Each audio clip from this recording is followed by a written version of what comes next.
So let's see. Okay, good morning. I'm Dr. David A. Padgett, and this is World Regional Geography, Section 98A, Monday, February the 1st, 2021. And I am going over a part of the syllabus for those of you who are new.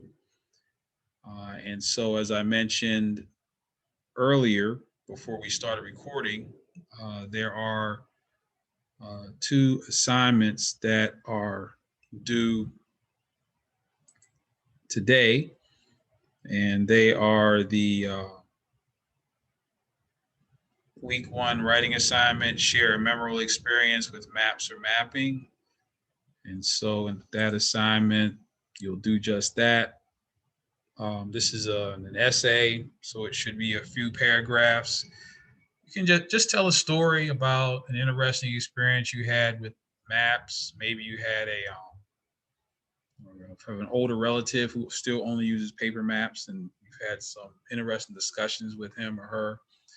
Or maybe you've used Google Maps and found yourself lost even while using Google Maps, or maybe you had an Uber driver who got lost, or maybe you contributed to your Uber driver getting lost. So that's one assignment that's due today. And also the second assignment that's due today is to define geography in your own words and this can be just a few sentences. Again, do not give me a dictionary definition of geography. That's not what I'm looking for here. I just really want what you think geography is. If you can share some anecdotes, some stories. If you took geography in the 8th grade, then that's whatever you did in that class is what you base your definition of geography upon. That's fine. Like I said, don't Google geography and give me some dictionary definition of geography. That's not what I'm looking for here. So what do you think geography is? That's what I'm looking for here. So if you go to course content, classroom rules and regulations, you should read these over thoroughly. But if you get to the excuses policy, again, every assignment will be docked late every 1 point. Every point for every 12 hours is late for up to 5 days. So in other words, you do have a grace period. Okay, so if you have not got the assignment done at the moment, you still have 12 more hours before you lose any points. It's best to get them turned in on time, but I realize that these days all kinds of things happen.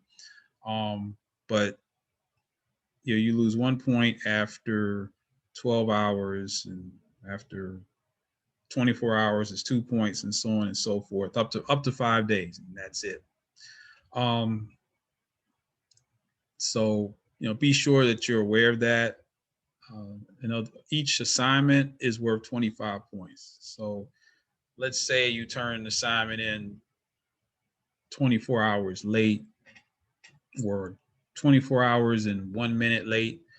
That'll be a loss of 2 out of 25 points. So it's still possible to turn in an assignment fairly late, still get an A on it, assuming it's A level work. Okay. So I just wanted to point that out because I know we have people who have kind of just added the class and are trying to get caught up. So just make note of that. Okay. So I'm going to pause the recording for just a second. Okay, so I'm going to just make sure that you are have made note of the reading assignment for this week, or assignments. And so there's the history of geography timeline that we're going to pick it up again for today. And then there is the careers in geography and geospatial technology. And so I'm going to start there with the history of geography timeline. So this is where we left off last Wednesday. And so we're going to pick it up from here this week. Okay, so just to review, last week we focused upon the history of geography. And so before I get started, I'm just going to pause the recording again just for a second. Okay, so back to the recording. So I just want you to see where this is. So under content, I'm going to add the link to the lecture recording from January 27th. So in this asynchronous format,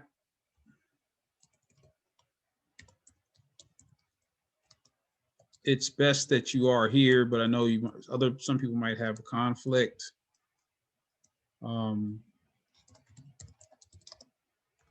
But the way the course is designed is so that you'll be able to go back and watch these lectures at any time. And I'm going to make this one due on the 28th at 11 a.m. And so there it is, the lecture recording for last Wednesday. So last Wednesday, we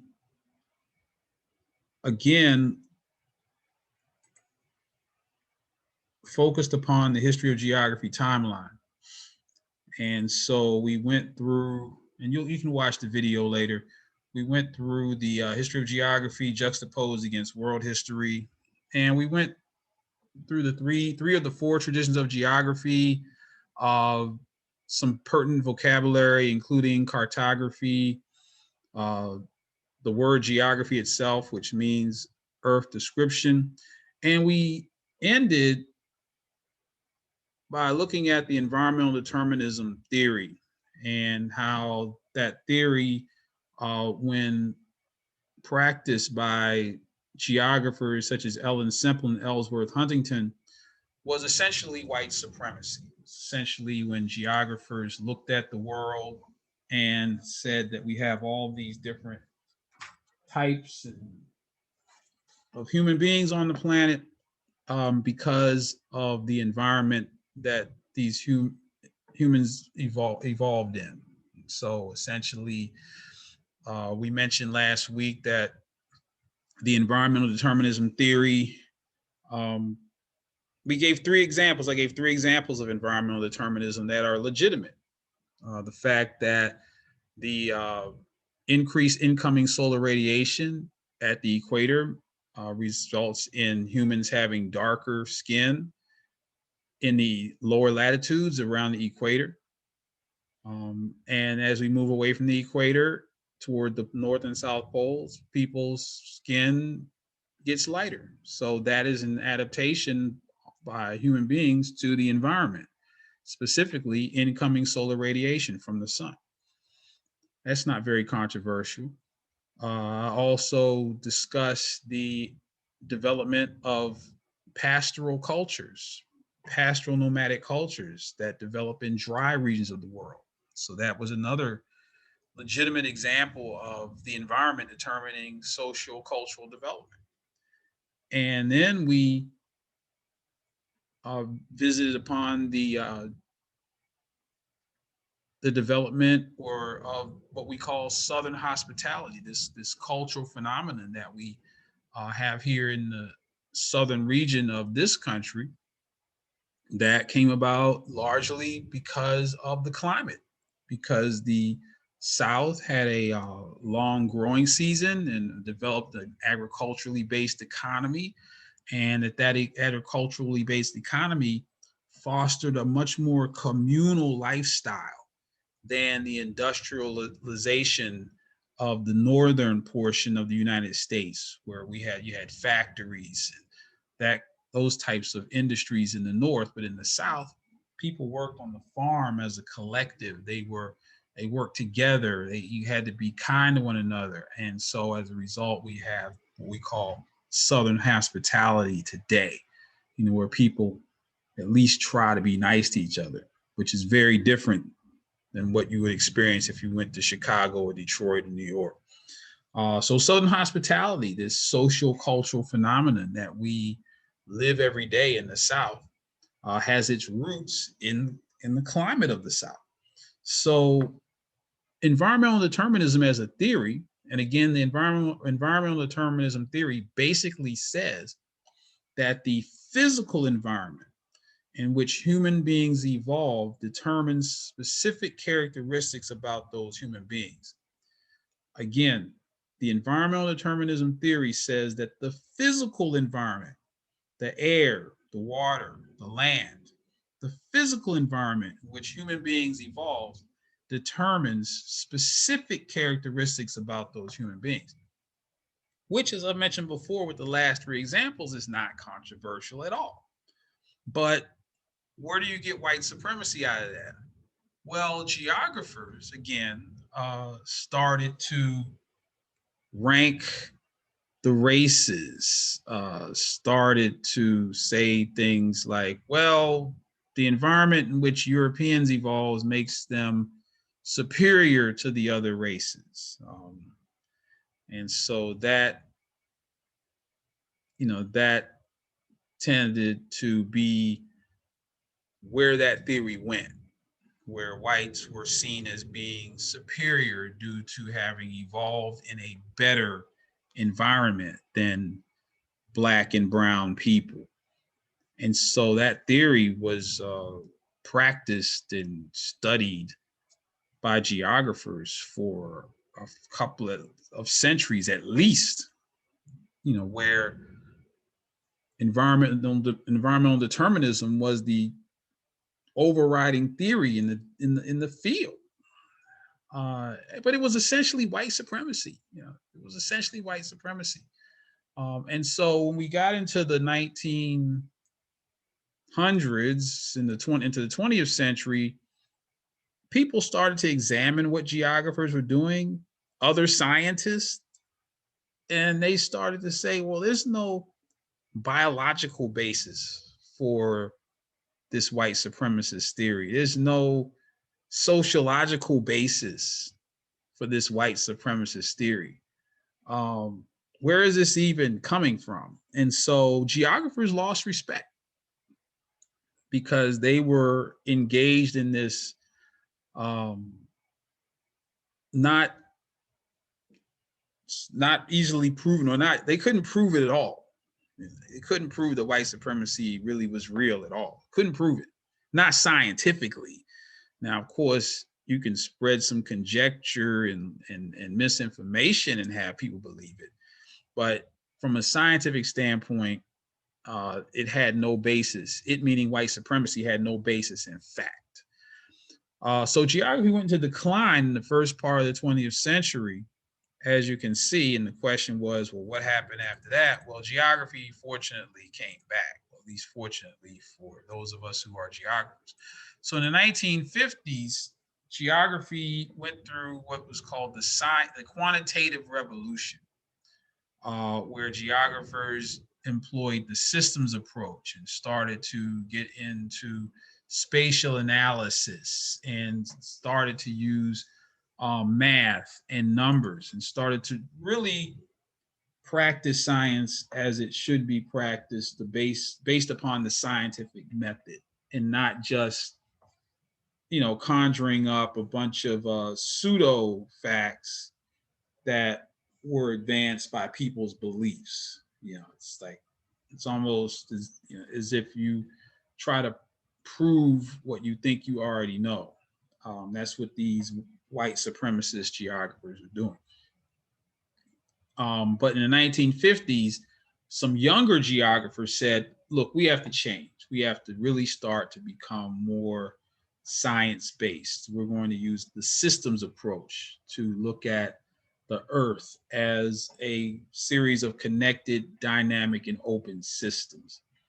And so, for example, a lot of geographers are involved in flood forecasting, predicting floods.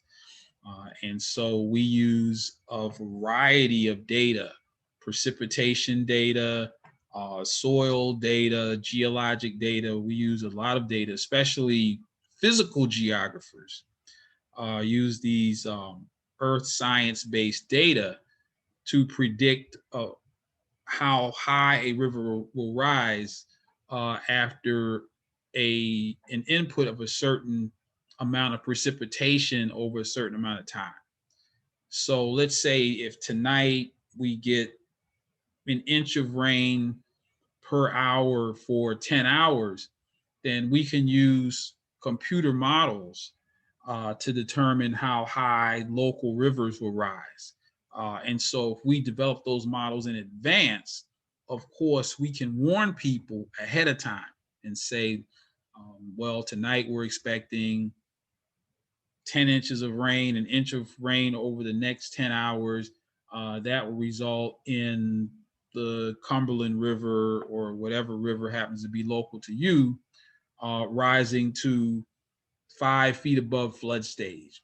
So that's where you get your flood watches. I'm sure maybe on your mobile devices every now and then you'll get a flood warning or flood alert, flash flood alert or something if you have your phone set for those.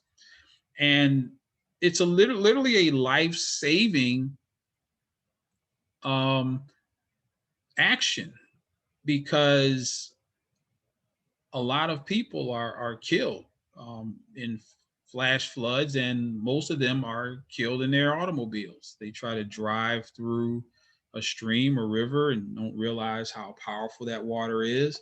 And so by geographers becoming a lot more scientific, we also became a lot more useful during the 1950s. We weren't useful talking about white supremacy all the time. So the 1950s was a really significant time in the discipline of geography, because we changed. We started to do the right thing, started to get away from that embarrassing environmental determinism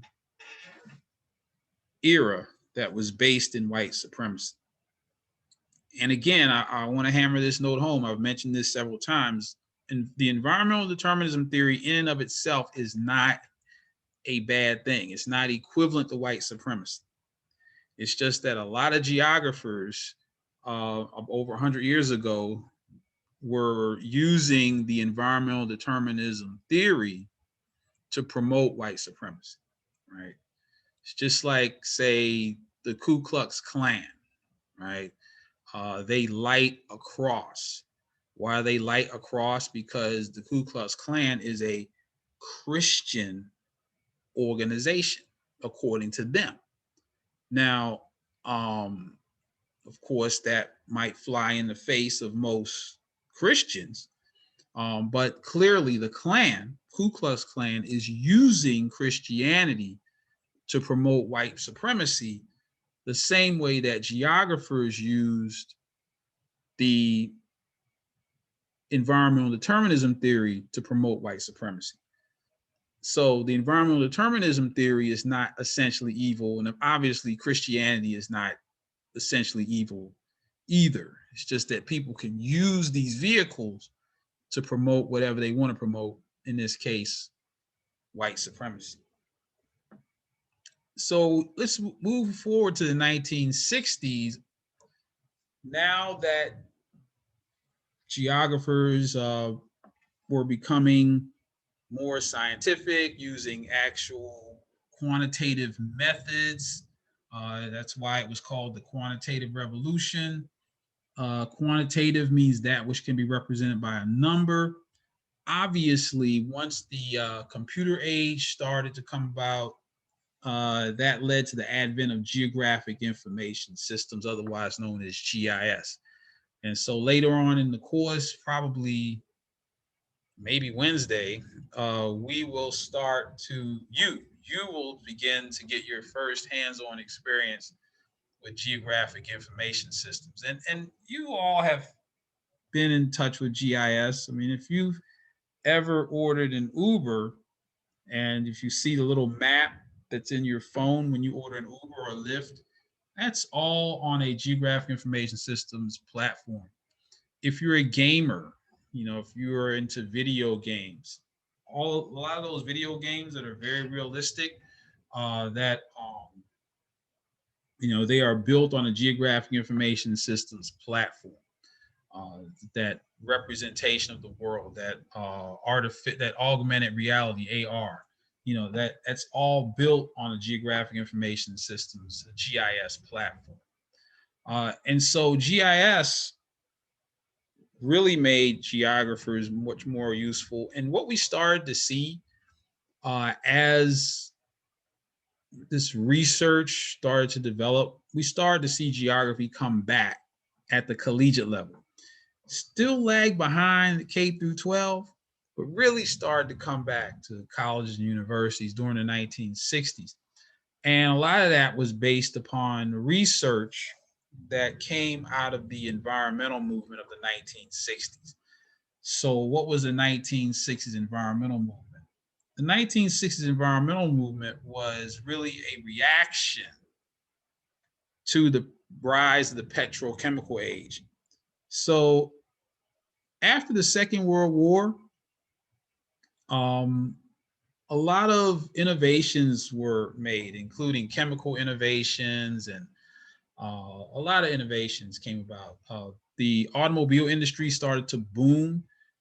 Prior to the Second World War, only wealthy people had automobiles. But now, after the Second World War, especially in the United States, we were in the position to mass produce cars.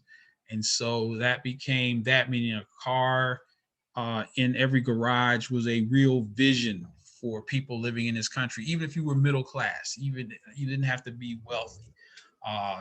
And so those automobiles, of course, started to add to air pollution. We also had, during the 1950s, the Green Revolution, where we introduced fertilizers and all kinds of chemicals in the production of food, which on one hand is a good thing because it helped us to produce more food. There were better pesticides and herbicides and fungicides that were able to protect our crops and perhaps livestock. But the question that we really didn't understand was, what were these chemicals that we were using to grow our food doing to us? You know, what were these chemicals doing to our health? We really didn't ask those questions back then. It was just great. We can grow more food. People won't starve. But then what are these chemicals doing to us? You know, we really didn't understand that. And so people started to investigate.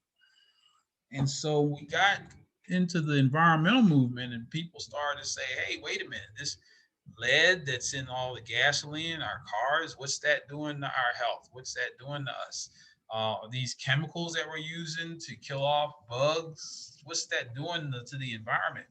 And so those questions that started to be raised during the environmental movement, of course, had to be answered through research. And so geographers began to become very involved in that by applying the earth science tradition. So again, the earth science tradition is the study of the four physical systems on the planet: the atmosphere, hydrosphere, biosphere, and lithosphere. And then, of course, the human land tradition is when geographers study the impact of the earth upon humans and also the impact that we have upon the earth. And so those two traditions became of utmost importance as geographers engaged in scientific research during the 1960s, trying to figure out how some of human-made creations and inventions were impacting the environment and human health negatively. And so geography really grew during the 1960s in response to the need to answer these questions. What are we doing to our air? What are we doing to our water? What are we doing to our soil? What are we doing to ourselves in terms of our human health with the advent of all of these chemicals and other technological innovations? So again, in the 1960s, we started to see a big comeback for geography. And then we got to the 1970s. This is when a very fascinating period of time happened that was called the space age. And really, we started to see satellites being launched, and there were rockets launched. Of course, there were the Apollo missions to the moon, and so on and so forth. All that happened through the 1960s, but really got into the public space in the 1970s.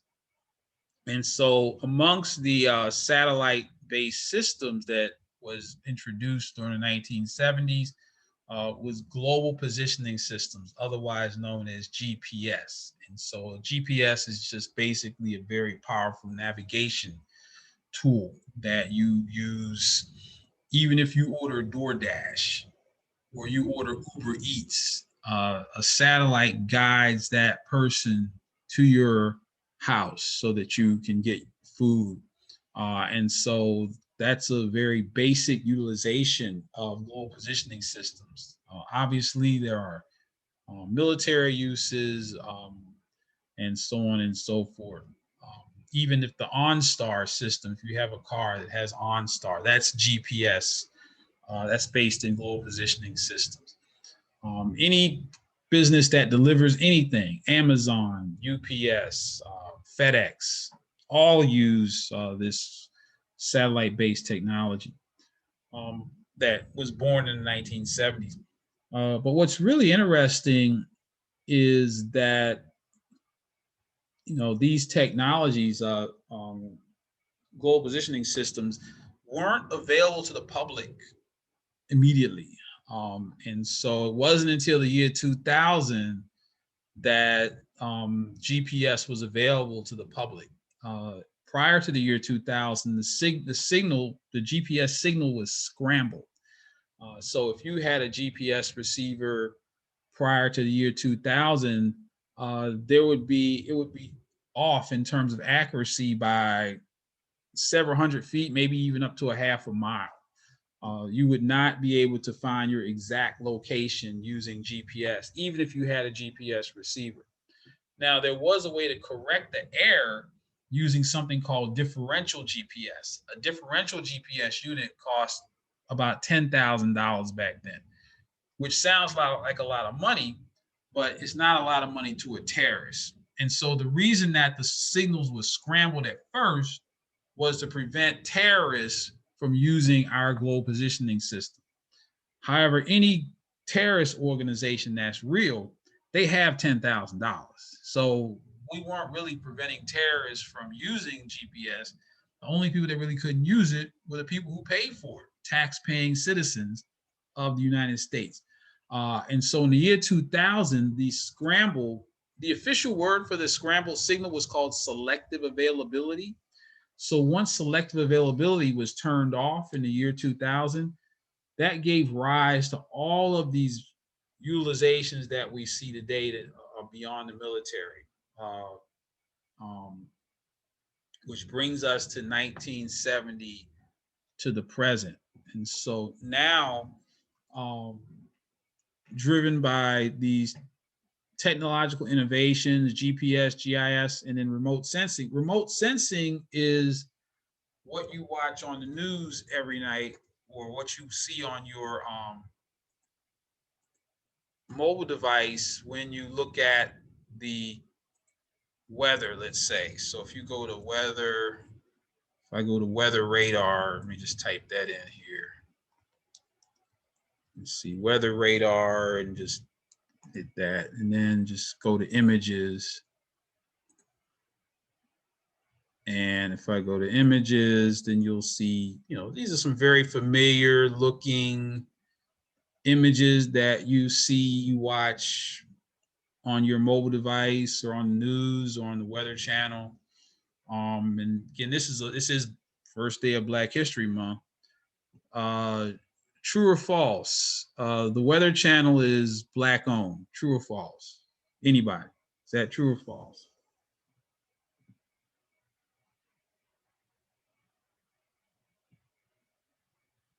Anybody before I pick on somebody? False. False? No, that's true. Interestingly enough, Byron Allen, who was for a long time a comedian, actually now owns the Weather Channel. Yeah, Byron Allen. Yeah, he owns the Weather Channel now. But he started out as a comedian, but he obviously was able to make the right investments, and he bought the Weather Channel, I think last year, the year before, for about $300 million. But so that's your Black History fact for the day. But these images that you see, weather radar, that's just one example of remote sensing. And so remote sensing essentially means observing the Earth from a distance, from a satellite, from an airplane, from a drone. That's all remote sensing. So those technologies, remote sensing, GPS, GIS, have made geography a very significant discipline at the heart of multi-billion dollar, and who could be $1 trillion by now, ventures. There's all kinds of applications that we are using today in various fields. So, for example, I mentioned before, in terms of political science, that the electoral maps and the if we go to voting district maps, we see all these maps, and we examine these maps now. It's very important, more important than ever now. Let's see, we have a couple of political science majors here. Oh, no, that's the wrong class. We have one political science major here. Miss Weaver.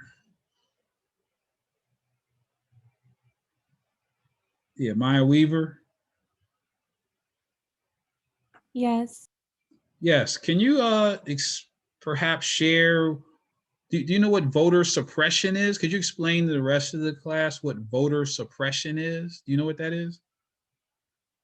I guess isn't that where like they go and there are certain things that like, affect certain groups of people into a way they can't vote? Yeah, that's basically it. And one way that voter suppression is carried out is by manipulating these maps. If a certain political party is in power, they can literally draw the voting district maps in a way that will eliminate the competition. In other words, and this happened in Memphis a few years ago. There was a case where a couple of state representatives from Memphis got literally drawn out of their districts using geographic information system software as a means of voter suppression. And again, since this is Black History Month, really, it should be every day, but there's for those of you who are interested in anything regarding our history, there's this video, I think it's on Prime, this documentary called After Selma. And if you can see this video, it's really, really, it will open your eyes as to specifically how geography is a part of the or has been a part of the effort to suppress the Black vote specifically. This movie is very new. I think it just came out last year. Well, 2019. It was really widely released last year, but it's called After Selma. I would, especially if you're a political science person, you got to watch this film.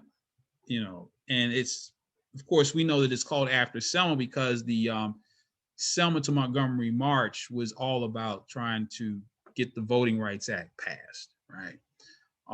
And so that is very important. But again, GPS, GIS, remote sensing have all made geography a lot more important, perhaps, than we might have thought years ago. And no matter what your major is, no matter what your background is, you can or should have some capabilities in using this software, because you never know when opportunity will knock, and that knock will be, do you have any experience with geographic information systems? Do you have any experience with global positioning systems? Do you know any of the programming languages, electrical engineering majors, that are associated with GPS, GIS, remote sensing? And so it's always good to have your skill set include everything that you possibly can have, because you never know. It could be that little part of your resume or your digital or visual resume or portfolio that opens the door to opportunity. And it could be this. This technology is everywhere. But moving on to our fourth tradition of geography, which is the area studies tradition. The area studies tradition is the tradition of geography that most of you all are probably familiar with if you've read National Geographic magazine or something like that. And while we're on the topic of Black history, so most of you have read National Geographic magazine. So this National Geographic magazine is from February of 2020, about a year ago. And the story is about the Clotilda. And it was the last known ship that illegally transported Africans from Africa to the United States. And it landed in Mobile, near Mobile, Alabama. And the actual ship was rediscovered about a year or so ago. And the historical significance of this is, is indescribable, because the descendants of the people who were on that ship who made that Middle Passage are still alive today, and can provide oral and visual history of their ancestors who came over on this ship, and know exactly from where in Africa their ancestors came from. Almost nobody can do that. Okay, you have to go to, take a DNA swab and do AfricanAncestry.com and take your DNA and send it in and make, but these people can say, well, my great great great grandfather was on this ship and he came from Benin and was kidnapped from there and dropped off in Mobile, Alabama. So this National Geographic magazine from February of 2020 that focuses upon the Clotilda is an example of the area studies tradition of geography. We study different regions of the world, different places. Okay, this is the area studies tradition of geography, and and sometimes the area studies tradition can get kind of lost, pushed aside, because the technical side of geography is so dominant. But it's very important that we still understand regional and area studies geography. Uh, as you will eventually read in the 13th chapter of your textbook, chapter 13 focuses upon globalization. And so, in a very short period of time, the world has become much smaller. Okay. Even you or anybody can send a tweet out. You can write and down an idea and tweet it out, and instantly anybody in the world can read it. Somebody in China, somebody in Mexico, somebody in Nigeria can read your thought in an instant, sent out at the speed of light. Now, those of you who have always known about this time where you can do that probably don't have a real appreciation for that. Maybe not even 40 years ago. If you wanted somebody, if you wanted people all over the world to read your thoughts, do you know how long that would take for you to type up maybe a letter and then send it to a publisher, hope the publisher published your work, hope they published it in a newspaper, and maybe people would read about it in your city, and it would have to be really, really, really good for it to become a globally recognized idea or book or article. It would take years. You know, there are people such as Aldo Leopold, who wrote a book called The Land Ethic in 1949. And it wasn't until 20 years later that that book um, was recognized globally. It took 20 years. But you can send out a tweet right now. Some of you are probably tweeting right now during class, and people all over the world can read it instantly. So the world is smaller. We have multinational corporations. Over this time, China, which was extremely isolated during the 1970s, had hardly any interaction with the rest of the world, is now, if not the world's largest economy, is a close second to the United States. So in this short period of time, China has gone from being nearly invisible on the world stage in terms of the economics to now almost everything you use is made in China. Those iPhones, your flat screen TV, all this stuff is made in China right now, and it's and so so the world is getting smaller. We have to become a lot more global in our perspective in order to achieve success in many cases, if that's what you want to do. And I ask all of you, well, what are your plans after graduating? And you're like, well, I don't know. You have no idea. If you're an electrical engineer, you might end up working in Japan. You might get hired by a company and they'll send you to Dubai. You might end up somewhere else in the world right now. You thought that you were going to get a job at some company back in Memphis or back in Huntsville, and you might end up in Korea. I mean, that's the way things are now. It's not, we're no longer just in our little neighborhoods. We're global citizens now, and we have to escape or break out of our xenophobia and start to um, grasp and pay attention to other cultures, languages, religions, and so on and so forth, because that's the world we're in now. We're not isolated. So the fourth tradition of geography area studies is very, very, very important, especially when we start to tackle issues such as global warming. The atmosphere has no borders. Atmosphere moves across national borders, it moves across state borders, it moves across oceans.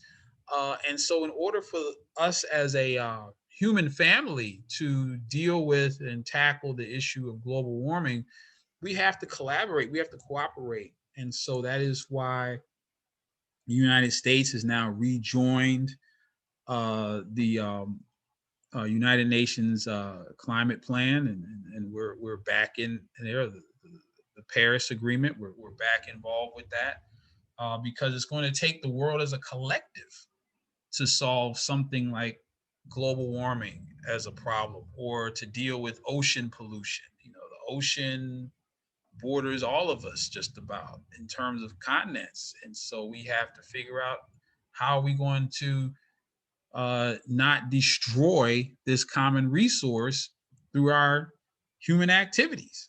You know, how are we going to prevent ourselves from doing that? And that has to be a collective effort. Uh, so the so what you're preparing for, again, just so that you're like, well, why are we even looking at this? Where is this going to become pertinent? If we go back into the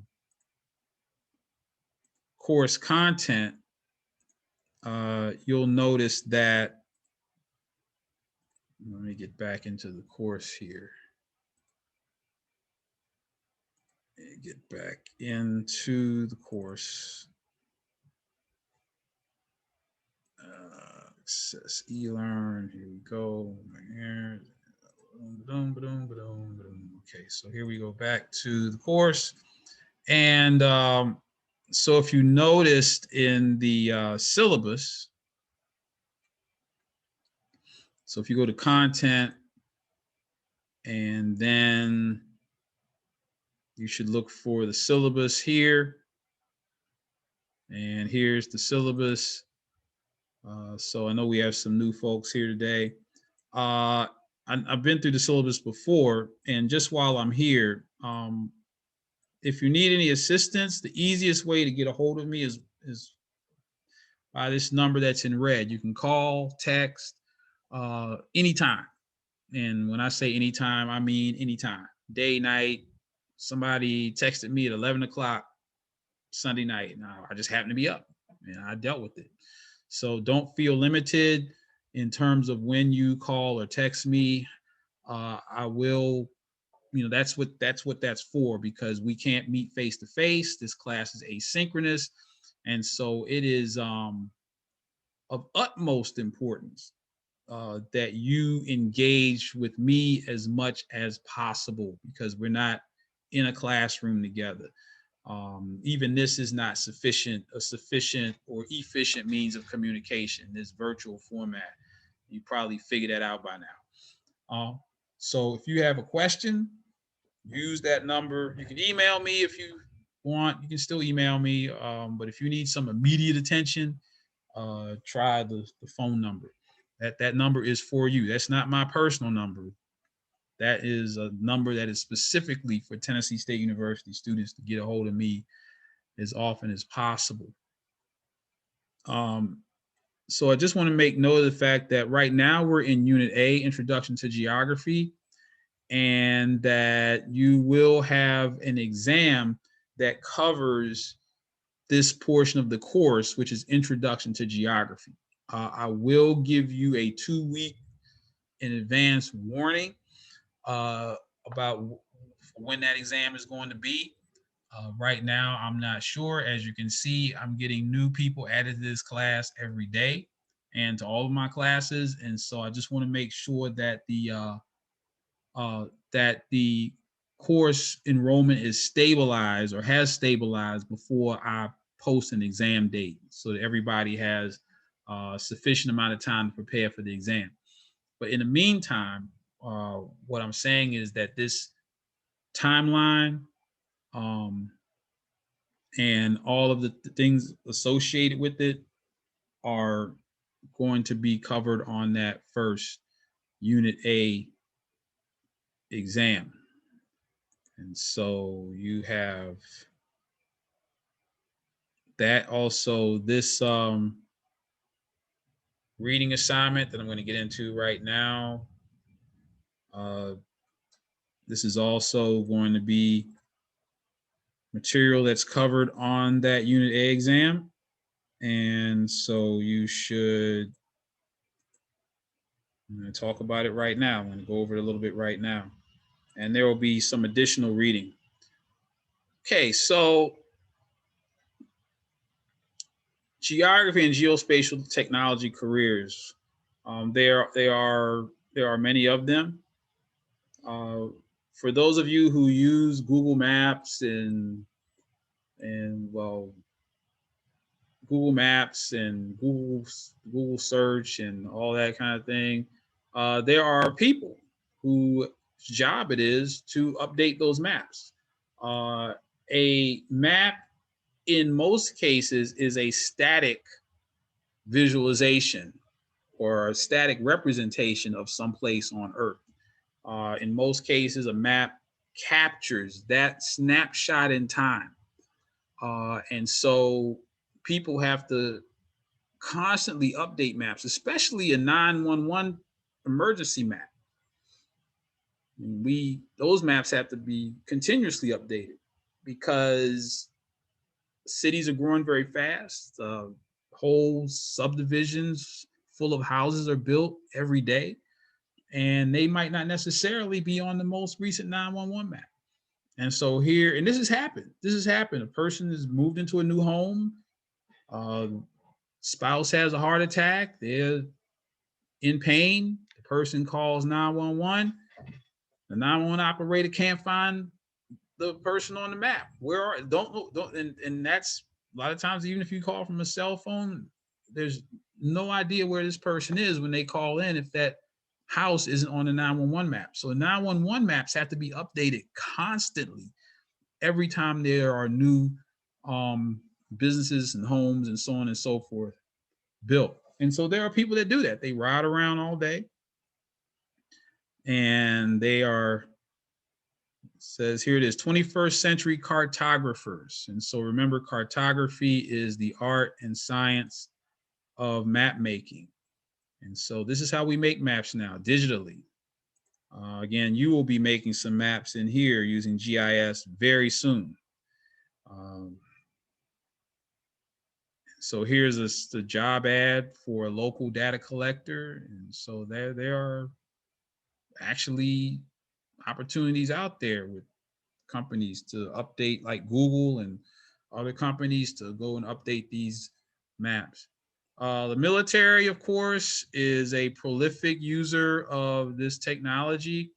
And so here's a case right here locally of where a former Army helicopter pilot spent 12 years in the Army, and then he retired and created this company called Forcex. And so Forcex provides mapping software for the military. And he started his company less than 20 years ago in 2004. And I think this article is from around 2014 or so. But within a relatively short period of time, his company was generating $30 million in annual revenue. And I think this company is now $1 billion company now. And so they produce maps for the military. That's what they do.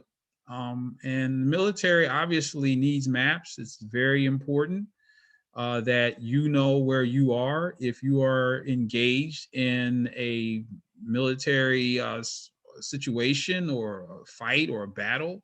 Very important that you know your location and also you know the enemy's location.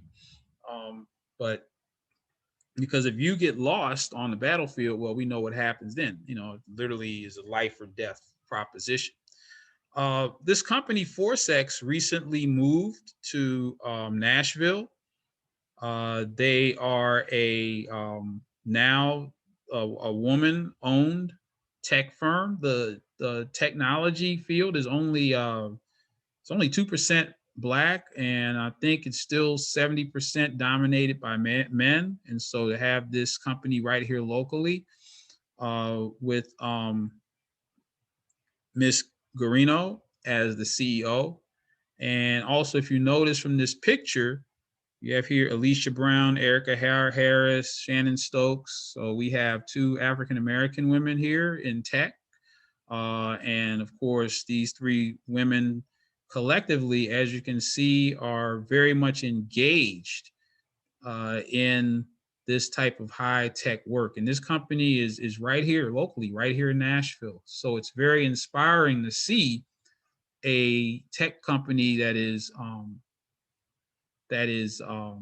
has that as its head the a woman, and also clearly employs women of color in these high tech professions. And so you might want to, um, if you happen to be a anybody that's majoring in maybe electrical engineering, you might want to look this company up for internship opportunities. Use Google Forcex, and see if they have. I know they have opportunities. In fact, I've spoken to Miss Garino, and she, uh, is very interested in having Tennessee State University students work there as interns. So, but that company, the main thing that they do is they produce maps. The main thing that they do is cartography. And of course, moving further, again, this is related to the previous article. Any military operation, maps, satellite imagery, remote sensing is very important. You can see the soldier here on a map in Iraq somewhere. And so this is all very important. This meaning cartography, map making, GIS, GPS, remote sensing, all very, very important to the military. Here's an article that speaks on how important GPS is to the military. And in this case, the GPS receivers had a problem, a glitch, and it probably put our military forces in danger because of that glitch. But that just shows just how important this software is to the military for a variety of reasons, including drone operations, so on and so forth. Um, Very important technology. Again, as I mentioned before, any company that delivers anything um, uses GPS, and so Domino's Pizza employs mapping specialists using GIS. And so if you've probably, let me see if I can.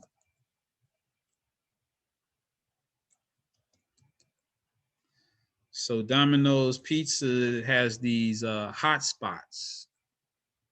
And so Domino's Pizza can deliver not only to an address, but they can also deliver to what's going on, a specific latitude, longitude location. And so that's called absolute location. So an absolute location is defined by latitude and longitude. And so Domino's Pizza, and I don't know why this is going so slow, can actually deliver to a specific latitude, longitude location that is not necessarily associated with a physical address. Let me see if, yes. So here's an example of a Domino's Pizza hotspots map. And so these hotspots can be in the middle of a park. They can have a hotspot on the beach. Let's see. Excuse me, Yes. Dr. Padgett. Yes. I have a question.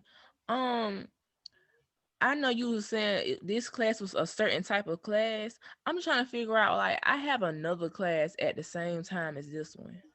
I don't know how Yeah. to let that override, but like, do No, you? this class is asynchronous. What does I that mean, mean?